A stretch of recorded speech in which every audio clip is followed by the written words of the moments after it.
I forgot to get something to drink. So if I start to get hoarse and sound like crap, it's because I forgot to get something to drink. Why did I hit start? I could have just waited, like been late a minute and just run into the fridge. Stupid. Anyway, how's everybody doing tonight? Happy 166th episode of Randsanity. I insanely in Randsanity cut my finger today with a razor blade. It was not great. It was a brand new blade and it was really sharp and it cut me really fast and it really bled. I got blood on everything. Everything. I didn't realize at first. I'm like, oh shit, it's bleeding everywhere. Like on boxes, on tools, on the floor, on the wall. I was just like, crap. Careful with those razor blades, kids. They're sharp as hell. Yeah, I know. It's constant. It's constant chaos.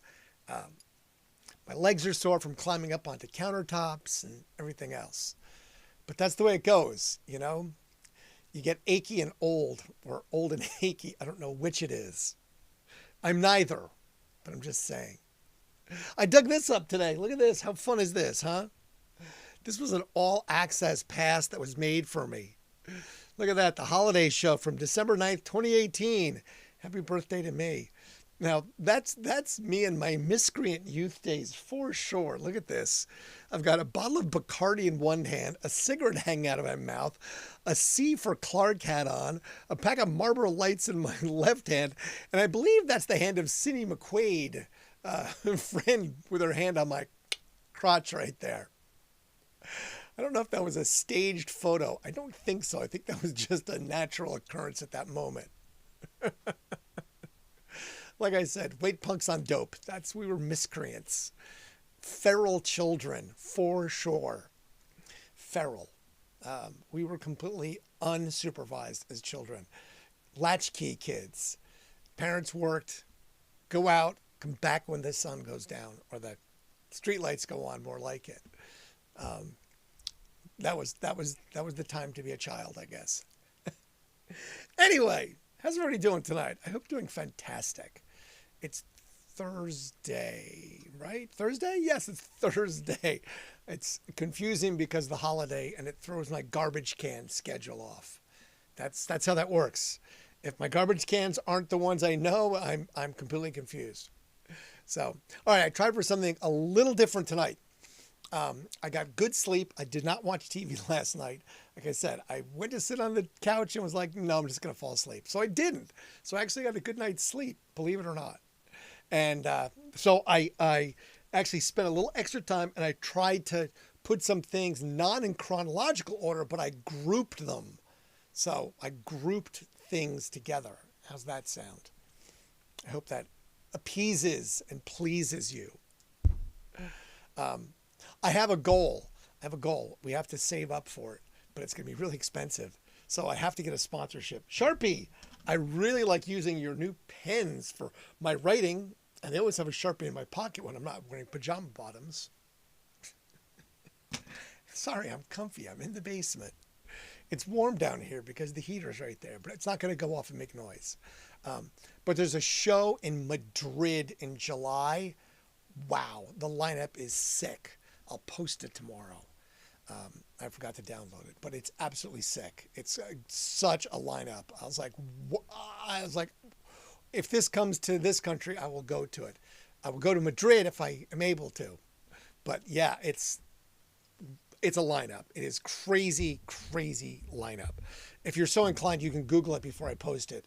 It's happening in July in Madrid, and it's got some serious heavy hitter bands. Can't wait. Want to go. Anyway, how's everybody doing? I've asked that like 4 times. No one responds, so it's all right. Happy 2 Hug Thursday. Yay. Hi, Zoe. How are you? I still didn't post the video of you breaking dishes because I still haven't moved it to this computer yet because I'm having trouble coordinating that with time and everything. So I'll get there. I promise. I promise I'll get there. I'll get my hair cut too. I promise I'll get there. Now it's just long. I just had to, I put product in it to keep it so it's not like looking crazy. Anyway, all right. So, episode 166 of the Randsanity. Heinz verified. I don't have that up tonight. So, is it here somewhere? No, it's not. So don't worry about it. There's no Heinz tonight. I'm not putting it up. But yeah, subscribe, go look at it, watch that stuff. Maybe I can get back on the Heinz good graces. I don't know. Anyway, 1963, the Beatles recorded a TV interview at Westwood Studios in Plymouth, Devon. Now, see, I wasn't really excited about this because I'm like, you'll see at the end, okay? The interview was for a local teen program, Move Over, Dad. I mean, okay, what do you want me to move over to? What the hell? Damn kids, get off my yard. Due to the overwhelming large crowd outside of excited fans, the Beatles had to be smuggled from their dressing room at the ABC cinemas where they were scheduled to appear that night. So they're going to play at a venue and they had to be smuggled out, right? That's not really a big thing. Into the adjacent building. Adjacent. That means next door, right? Okay. Through a tunnel to get to the Westwood Studios for the interview taping. Okay, so I mean, how is that such a big shake? I mean, unless it's like, alligator, shark-infested tunnel, zombie apocalypse tunnel, sewer tunnel, but it's a tunnel? I mean, buildings are connected by tunnels all the time. So big deal. Okay, great. We walked downstairs and to avoid the crowd. I mean, we snuck bands in all the time into the radio station. People would wait out front. We'd sneak them in either the kitchen door because they'd pull up and be able to jet from car door right up the stairs into the building. I mean, we did that when 21 Pilots came to the radio station. People found out about it. I had to have the police there. There were 600 people showed up. It was crazy. There was this massive crowd out front. The parking lot was full. We had to have the police there. But we just snuck him in. It was no big deal. They didn't have to go to a tunnel. So yeah, I was just like, I don't know. The tunnel thing, I wrote it down because I was like, really? That's a newsworthy thing? Great, they snuck through a tunnel because there was fans outside.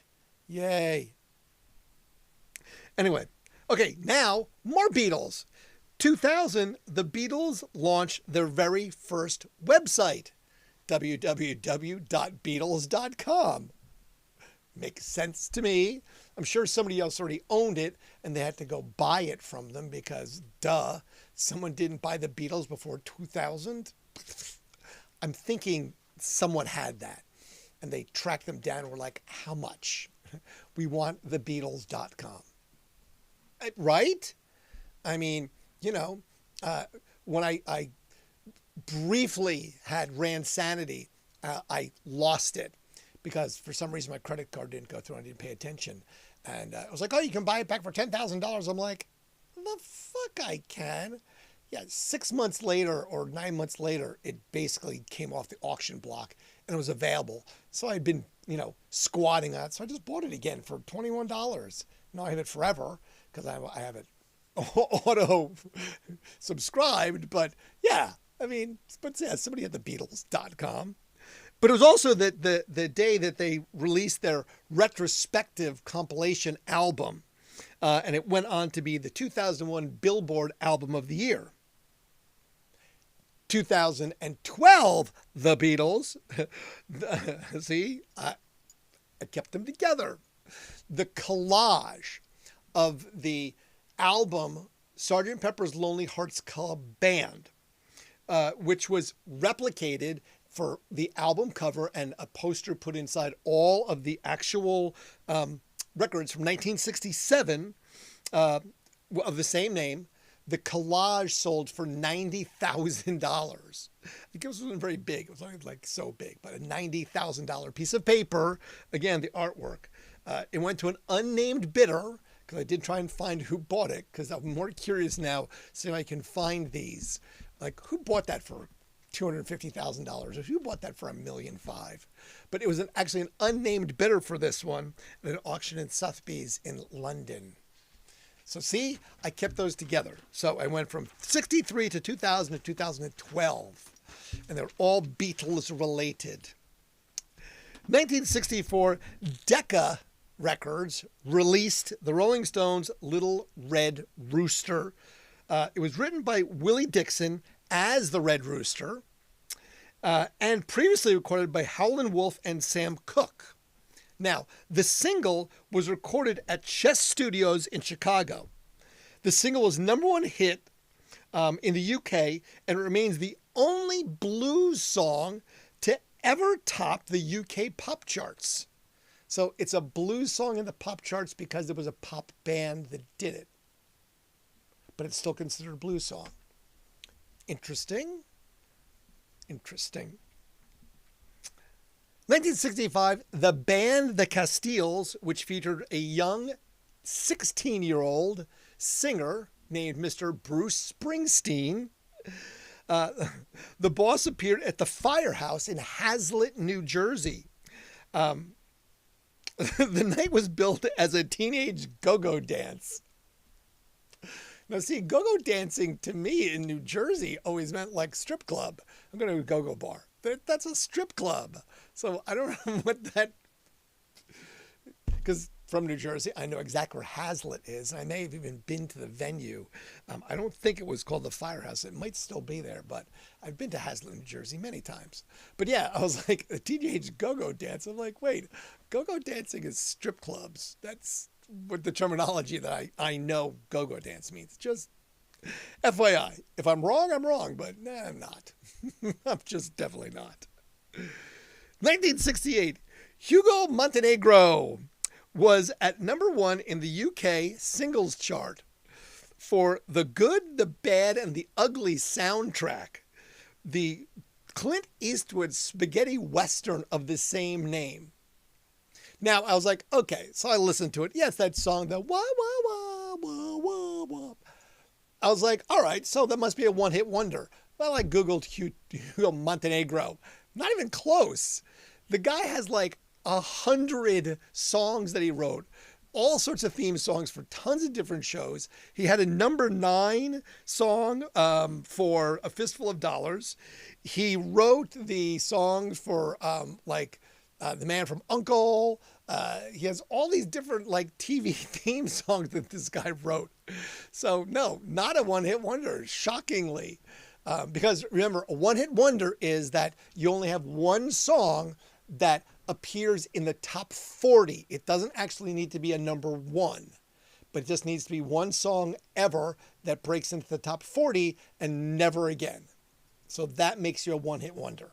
That was the rules that I found when I kind of dug into it a little bit deeper. But no, not a one-hit wonder. It was replaced by... when it came out in 68, it was the first time an instrumental song went to #1 since 1963, and that was the song Diamonds by Jed Harris and Tom Meehan. It actually was a good song. I listened to it. It was definitely one of those sort of 60s... It could have been in the movie Pulp Fiction. It definitely has that twangy, guitar-y kind of 60s vibe to it. Almost like surf punk. A little bit. It's actually not a bad song. I was like, all right, I'll listen to it a couple of times. 1968, Brian Jones of the Rolling Stones buys a Crutchford Farms in Sussex. Now, the only reason that it's interesting is it's the 1,000-acre wood.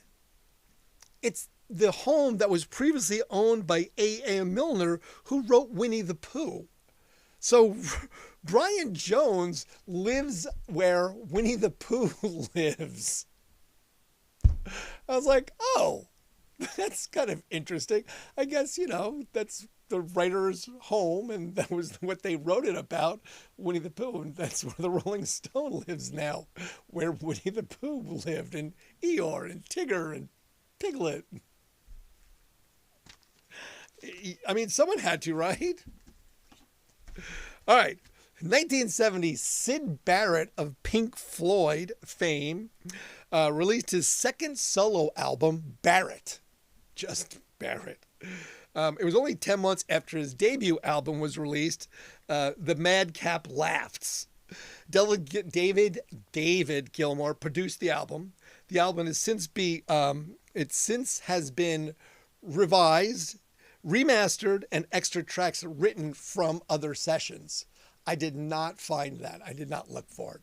I was too busy listening to something else that I'll explain in a little bit. It was like 45 minutes long, and you'll understand why. 1976, Led Zeppelin soundtrack was the 7th UK #1 for the band. For the film soundtrack, the song remains the same.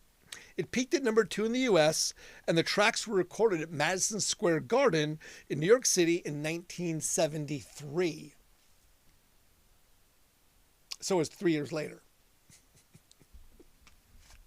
All right, again, groupings. 1976, Rod Stewart started an 8-week run at #1 in the US with Tonight's the Night. It was Rod's second #1, and it made it to #5 in the UK after being banned by many radio stations due to the song being about seducing a virgin. I was like, okay, oh crap. Wow, that came quickly. Todd, where were you? You can blame me for it.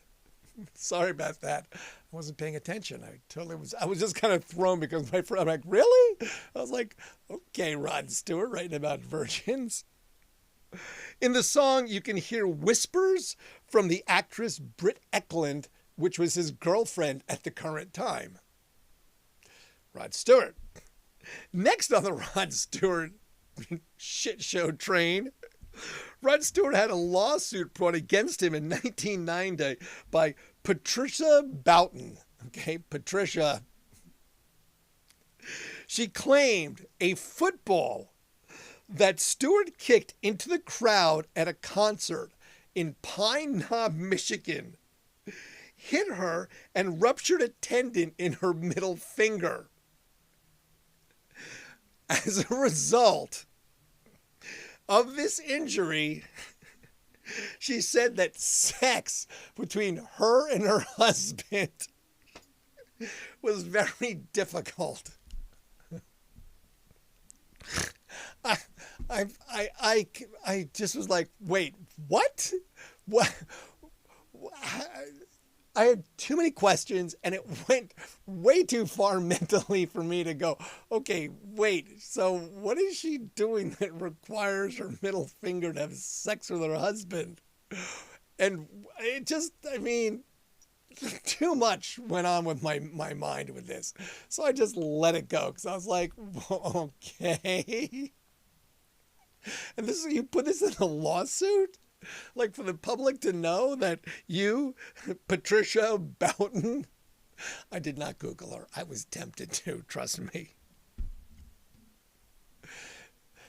Less weird, but still kind of, all right, I didn't know. 2019, Rod Stewart was featured on the cover of Britain's Railway Modeler magazine. It's for model train enthusiasts. Stewart had put the finishing touches on a 25-year train project. 25 years in the making. He had put together a railway city which was modeled after both New York and Chicago circa 1945. The model railway spans 1,500 square feet and is housed in the attic of his Los Angeles home. 1,500 square feet. That is huge. That is gigantic if you think about that. A model train that's 1,500 square feet. I mean, okay. Like, holy crap. That is a big ass train set. I mean, that's like the size of my entire basement and then some. All right, Rod Stewart. I didn't know you were a model train enthusiast. Sing about virgins and damage people's fingers so they can't have proper sex. That one was too much for me. I don't know. It just the visual alone, I'm like, why is she having problems using? What's she doing with her middle finger during sex that it requires? Why is that? Too many questions. 1976, the Melody Maker announced UK dates for the first major punk rock tour featuring the Sex Pistols and the Ramones. I was like, man, headlining, co-headlining together with the Talking Heads. I was like, okay, that sounds like a great show. The 14-date tour that was due to start in Newcastle City Hall on November 29th of 1976, it never happened. It just never happened. The promoter announced it and he never followed through. So that tour never occurred. I would have liked to have found that because I would have been like, okay, let me watch the video of that because I'm sure there would have been something from 76. But no, that didn't exist. 1981, U2 kicked off a 23-date North American tour, October, in New Albany, with stops in New Jersey, which I saw, and in Cleveland at the Agora.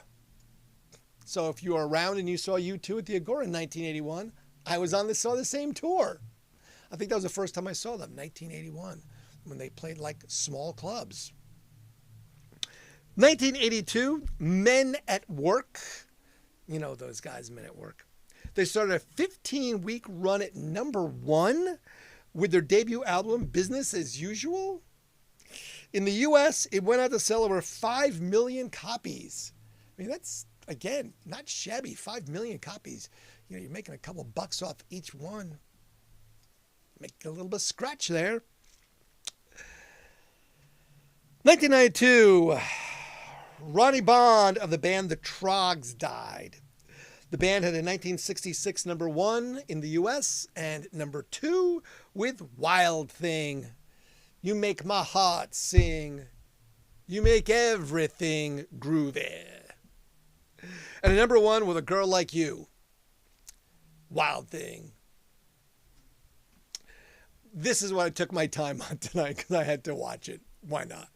1993, Kate Bush made a short film, 42 minutes short, that the line, the cross, and the curve opened at the London Film Festival. The short film starred actress Miranda Richardson as a ballet dancer cursed by magic slippers. It's an extended music video featuring songs from Bush's album The Red Shoes. It's weird. Okay, it's weird. It's all I can tell you. I watched most of the 42 minutes of it as I kind of was like looking down and writing, and I'm like, okay, this is so strange. Like the dialogue was strange. It reminded me of like Dr. Caligari or something. Just I was like, what the hell? Kate Bush, were you eating mushrooms when you wrote this? Apparently so.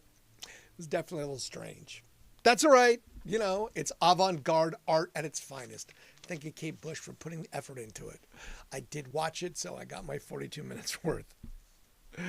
2004, ODB, Russell Jones, old dirty bastard, collapsed and died. He was recording in a Manhattan record studio in New York City. ODB was only 35 years old. A record company spokesman said the rapper had been experiencing and complaining of chest pains. It also might have had something to do with the copious amounts of drugs he was doing that day. Because 2 things said he died of a heart attack and 2 places said he overdosed. I think it's the copious amount of drugs that led to that. So I'm going to have to go with what? Death by misadventure. That's right. ODB collapsed and was dead before medics arrived. ODB was a founding member of the Wu-Tang Clan in the early 1990s. I popped on ODB and listened to Old Dirty Bastard for about half an hour, listening to all sorts of good stuff. Old Dirty Bastard. In the old ice cream truck, we had something that was Old Dirty Gibson. Because Steve Gibson, he was ODG, Old Dirty Gibson. I remember there was a crazy picture of him. Like, it was an ID picture, and he was like, and we had ODG, Old Dirty Gibson. Why I remember some of this stupid shit, I have no idea. I just do. Now, this one I really remember because I'll explain in a second. In 2015, on the 13th of November, in the middle of a sold-out show at the La Bachan in Paris, France, the Eagles of Death Metal show was interrupted by armed terrorists who broke in and started firing on the crowd. The band escaped safely through the back door, but 89 patrons and their merchandise manager, Nick Alexander, were killed in this terrorist attack. The armed terrorist had automatic weapons, hand grenades, and suicide vests. Now, this happened this day in 2015. I got called by, I think it was the local ABC affiliate and then CNN because they wanted me to make comment if were they politically affiliated or blah, blah, blah, blah, blah, blah, blah, because we had actually had a big room with the band on September the 21st. They played a show at the Grog Shop in Cleveland, Ohio, and on their way down to 2 shows in Cincinnati, they stopped by and did a big room the next day. And I remember talking with Jesse for quite some time because, you know, he did a bunch of stuff with Queens of the Stone Age, lead singer. And so I remember very distinctly the whole day, of hanging out with them and, because they were in between shows. So they had sort of a afternoon drive thing that they could deal with because it was only going a couple hours down the road. But yeah, after the attack, I got a call from like national news because for some reason, I always had said that I made myself a resource to all of the TV stations and said I'll always answer the phone and I'll always have a comment for something regarding if it's music related or otherwise. Because again, nothing against nothing, but reporters are lazy. And if you write the story for them, they pretty much will do that because it's a lot easier that way. So I always made sure that any one of the assignment editors always knew that, yes, you can always call me if there's music related things. So they in fact did. They called me and I remember my comments were up. I was like, holy crap, running below, I have blah, blah, blah, blah, Columbus, Ohio. And so I was very careful to make sure that, because they were like, was he politically motivated? Why would they have attacked this show? Is there anything that you would not tell us about him that, blah, blah, blah. And I was like, no. So I was very, very guarded in my words to make sure that I didn't say something that was negative about the band because I'm sure this was, as it was, just a random terrorist attack that happened in France. So, yeah, I definitely remember that. Very, very crazy. Scary, too, if you think about it. Just kind of nuts. Just, nuts.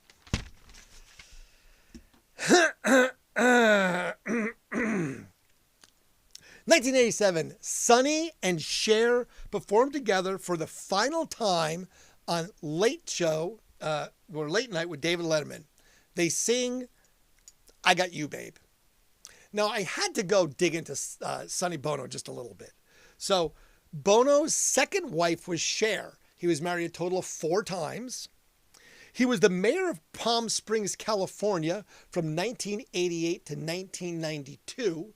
He actually became the mayor because he was trying to open a restaurant. He ran into so much BS around the political of opening a restaurant. He ran for mayor to change the rules, whether becoming the mayor. He then ran for a U.S. representative for California for the 44th district, lost the first time, and then he tried a second time. He was going to try for lieutenant governor, but then the person that dropped out, he went ahead and jumped in and ran, and he won. And he was the U.S. Senator for the 44th District from California from 1995 till 1998 when, as I've said before, he died hitting a tree while skiing and he died from the sustained injuries of that accident. Funny things about Sonny Bono, he was a high school dropout. He dropped out of high school in Inglewood, California, never graduated. He was the promo guy for Phil Spector. Like he was his gopher. He was the go-to guy. So he did like the promo stuff for Phil Spector of all people. Well, he had his TV show, Sonny and Cher, from 71 to 74. And he also had his own show, but it didn't last. This Sonny Bono show didn't last without Cher. She was kind of the driving force for that. Um, a bizarre one. He's Anthony Kiedis' godfather of the Red Hot Chili Peppers. Apparently, he knew his dad really well, so his Anthony Kiedis of the Red Hot Chili Peppers' godfather is Sonny Bono, which is kind of funny. He also converted. He was Christian, but he dabbled in Scientology, and apparently, as he tried to get away from Scientology when he was involved in politics, they made it very difficult for him to no longer be involved with them. Just saying. He had issues trying to leave the group. And there you go, Sonny Bono.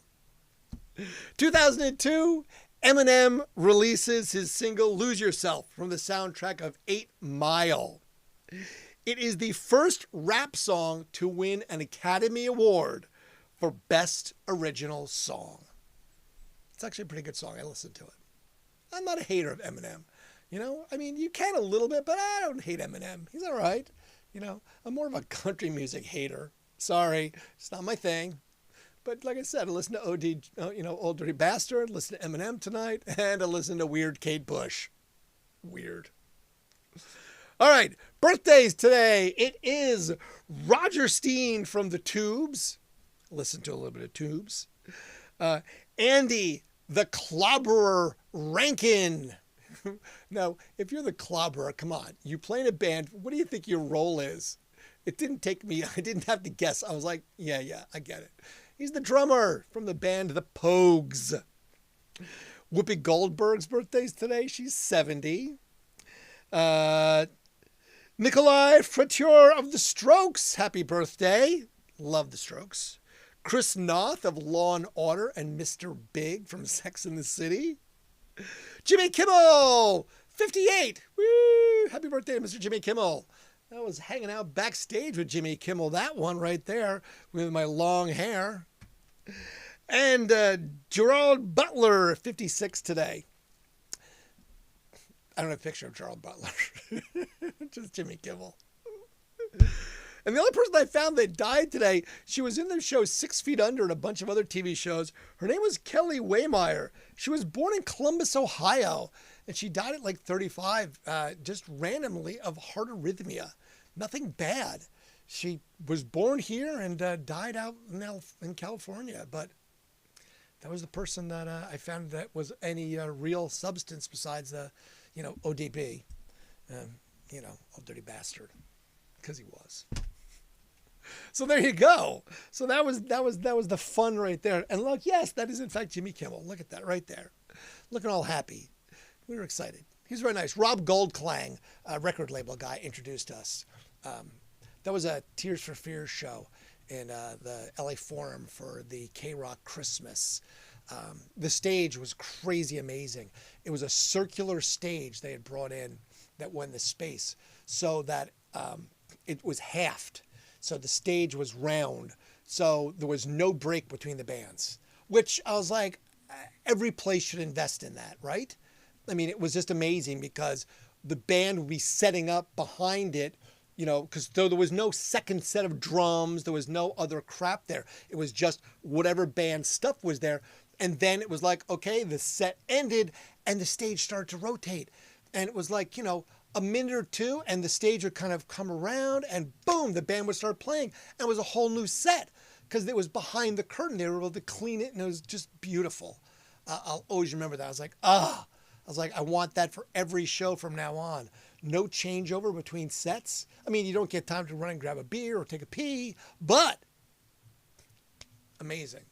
I met a ton of people. That was a very interesting show. It was like rock and roll crazy. Jesse from Breaking Bad, Hannah Montana was there. What's his name from? Oh shit, I forget his name now. He does Batman in the Lego Movie. It was like, it was a star-studded celebrity onslaught. And it's funny because the guy that I just saw the other day, my buddy from the record label, was there. and there was some supermodel there, and he was kind of drunk. I just walked up and just started having a conversation with her, and we're all just like, "Look at him, that's great." He's just talking to her, and you could see she was just like, "Okay, well, I'm just gonna go now." And he's like, "So, what are you gonna do?" And like, just kept on talking to her, totally not aware. Social unawareness, I think, was what was going on there. Anyway, it's a beautiful thing. So tomorrow's Friday. Um, I don't know what special is going on tomorrow. Nothing too exciting. I mean, it's Friday, so that's always exciting because most people don't have to work after Friday because they have the weekend off. I do not get that luxury. I am going to go down to the station tomorrow. I'm going to pull a couple of guitars off the wall and I'm going to bring them back. So I'll have at least one guitar tomorrow. They're going to be like, look, you can own this fine piece of memorabilia in history. Right? I have to dig through some of that stuff. I did get in touch with a real estate person to be like, hey, are you guys, we talking about maybe, trying to close this thing? Yeah, well, there's no rush. You guys take as long as you need. I'm like, I don't want to take as long as I need. I want this to be done. Please, for the love of God, we're going on 24 months, 23 months. I'm just done with this. I just need to move on with my life, please. Please. Anyway, tomorrow will be episode 167. I will try and have a new beginning card. I was trying to do that, but I think it's that I need to sit down and spend a few hours switching computers, so that the computer hosting stuff is the one that's got more accessibility, because the computer that does YouTube, this one, the computer that I keep my information here, the computer that I write my stuff on is upstairs, and then I have a fourth laptop. Don't ask. It's just the radio station. Everyone had laptops. Now I have everyone's laptop, so I have lots of laptops. It's just the way it goes. So I have just shit everywhere. It's chaos. Hence why I'm working on organizing it with the help. I have people that are just wonderful. Thanks. Love you. All right. I'm going to get something to drink because I forgot my glass of something, and rambling on for 37 minutes and 38 seconds, my mouth gets parched. So I'm going to bid you all a farewell and an adieu. Bon voyage. And to my friend Don, who's not here, I'm going to say aloha. Have a wonderful rest of your evening. Have a stupendous Friday. Hopefully it's payday and you get lots and lots of cash. In the black.